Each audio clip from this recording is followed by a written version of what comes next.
Good afternoon, WTU. Who'd have thought it would ever be a legal requirement to go shopping dressed like this? Anyway, just so you know, the WTU winter wear is in. We've got the WTU snuds, WTU hats, WTU hoodies. Just to give them a little bit of a shout out. Anyone that orders any of these, any donations will go into producing more merchandise to generate more funds for the campaign. But that wasn't the purpose of this video. The purpose of this live feed update is to say, yes! The first step is taken. No more is it just letters from us guys, and there's been a lot of us sending letters over the last 2.9 years. It's quite momentous, it feels to me, a highly momentous day, so thank you all to everyone who contributed, thank you all very much.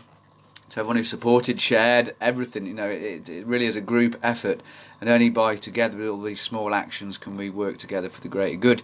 So yeah, it's one small step for WTU, it's potentially one great leap for the canna community of the UK, but we shall see how that turns out.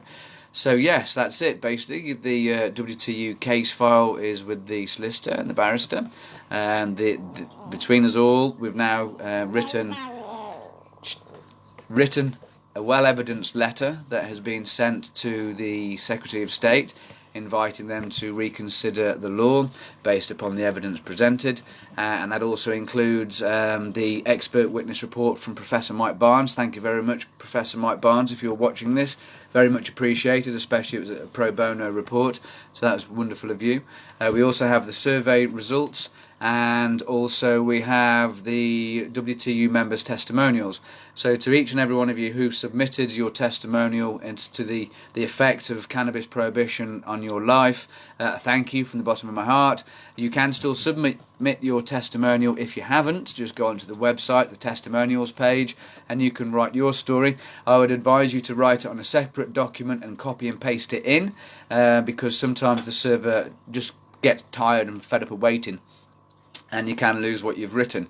So I would really put it on a different document and copy and paste it in. But it's not too late to add your story about the effect cannabis has had on your life and its prohibition. So please, please, please do add it. I think we had less than 150 actually, so out of 5,800 people. I've got to say it wasn't really a highly remarkable turnout, but each voice counts. We had 629 results on the survey, so all of those respondents, thank you very much too for taking the time. We're hoping all of this is going to build a body of evidence, basically, that's going to make our case. Now, it's not really expected that the Secretary of State is going to turn around and accept this invitation to change the law, despite all the information that we've put together. Thank you to Claire Sperry, especially, for helping me with the manual aspects of building the document, and to so many other people. It's impossible to list them all, who handed information to me that they felt would go to strengthen the case. Although the Secretary of State is likely to say no and decline the invitation to change the law, to cease the criminalisation of people who choose cannabis for whatever purpose, what will happen then is we'll then return to the barrister and ask them to draft a declaration of incompatibility, which will then be sent back to the government, and the government will have to make a thorough analysis of this declaration of incompatibility to see if they agree or disagree.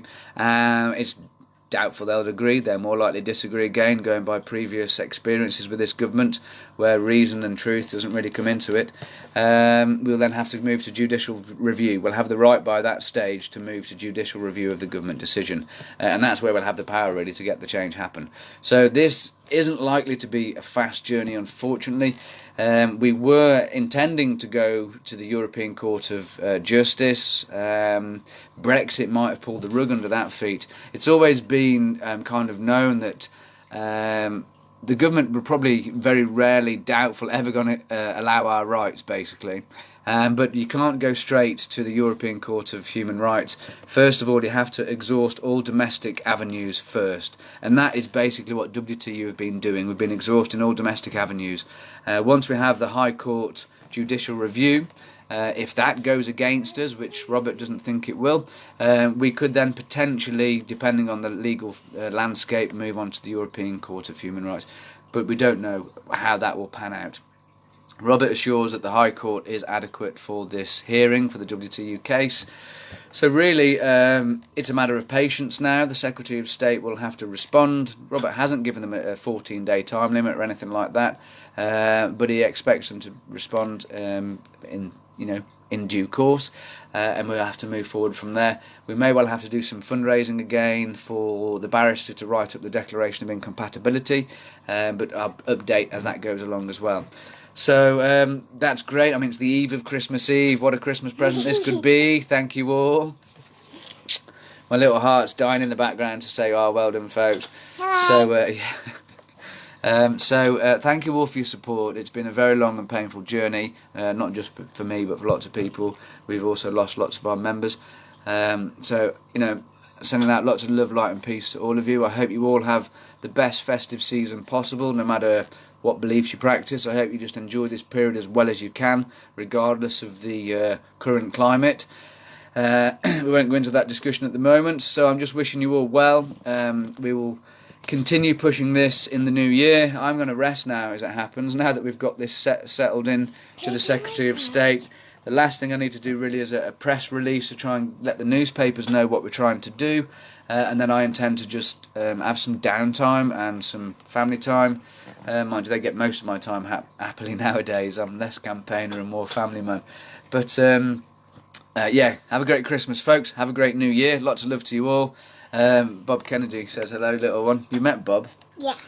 And we'll have a great time in the new year. No idea whether we're able to have public events, whether the whole country will be on tier 4 lockdown permanently. Who knows? It's very difficult to know what's going to happen. But have a breather, have a rest. Rest, recuperate, reflect and plan. That's what we're going to do now. We know what the next steps are. We've just got to see what the government says and take it from there. So, Merry Christmas, folks. Happy New Year. Love, light and peace. Merry Christmas. See you all soon. Take care. Bye. Bye-bye.